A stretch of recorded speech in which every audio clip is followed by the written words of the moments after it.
Nuestro devocional de hoy. El gran mandamiento. Para nuestro estudio de hoy, tomaremos el pasaje de Mateo.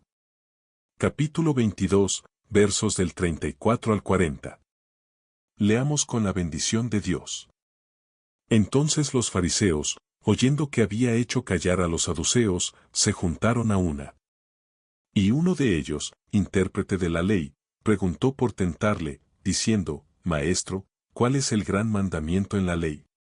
Jesús le dijo, amarás al Señor tu Dios con todo tu corazón, y con toda tu alma, y con toda tu mente. Este es el primero, y grande mandamiento. Y el segundo es semejante, amarás a tu prójimo, como a ti mismo. De estos dos mandamientos, depende toda la ley, y los profetas. Un intérprete de la ley, preguntó por tentarle.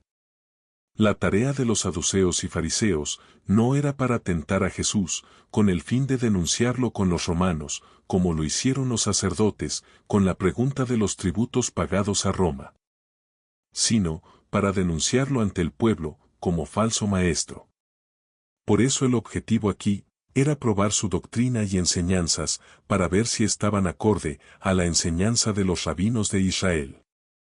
En caso dado de responder de manera errada, podría ser desacreditado por todo el cuerpo religioso de Israel. Ya los saduceos habían sido avergonzados con su pregunta acerca de la resurrección.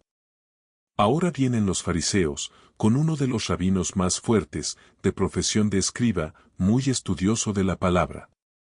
Le hacen la pregunta sobre cuál era el primer mandamiento de la ley, para sondear su conocimiento de las Escrituras. La respuesta de Jesús. Jesús le responde correctamente con el pasaje de Deuteronomio 6, verso 5. Este pasaje es conocido en Israel como el Shema judío.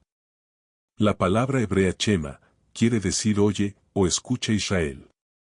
Este es el mandamiento de amar a Jehová con todo el ser, con todas las fuerzas y con toda el alma. Pero además, le añade otro mandamiento, que se encuentra en Levítico 19, verso 18. Donde Dios manda a amar al prójimo, como nos amamos a nosotros mismos. Este fue añadido por Jesús en su respuesta, porque esa era la falla de los religiosos de la época, los cuales tenían como fórmula de vida el hacer cumplir los mandamientos, por encima del valor de las personas. Esa acción es la que produjo la religiosidad que se vivía entre ellos. De estos dos mandamientos depende toda la ley y los profetas. Los judíos dividían al Antiguo Testamento en dos partes, la ley y los profetas. La ley era para ellos los 5 primeros libros, escritos por Moisés, los cuales se conocen también como el Pentateuco. Los profetas le llamaban ellos al restante de libros, que incluía los salmos y proverbios, los libros históricos y los libros proféticos. Nosotros hemos dividido el Antiguo Testamento en muchas partes, para poder estudiarlo más concienzudamente. Cuando Jesús dice que de estos dos mandamientos depende la ley y los profetas, está queriendo dar a entender que de ellos depende toda la Escritura. Recuerde que en ese tiempo, aún no existía el Nuevo Testamento. Escribas, saduceos, herodianos y fariseos fueron avergonzados. Estas eran las 4 principales escuelas religiosas de Israel, las que mantenían la hegemonía, el control y el dominio religioso en todo Israel. Ellos eran los encargados de examinar a todo ministro que apareciera en su territorio, para verificar su autenticidad. Jesús se enfrentó doctrinalmente con todos ellos y a todos los dejó con la boca abierta, a tal punto que terminaron admirados de su sabiduría. El conocimiento bíblico nuestro.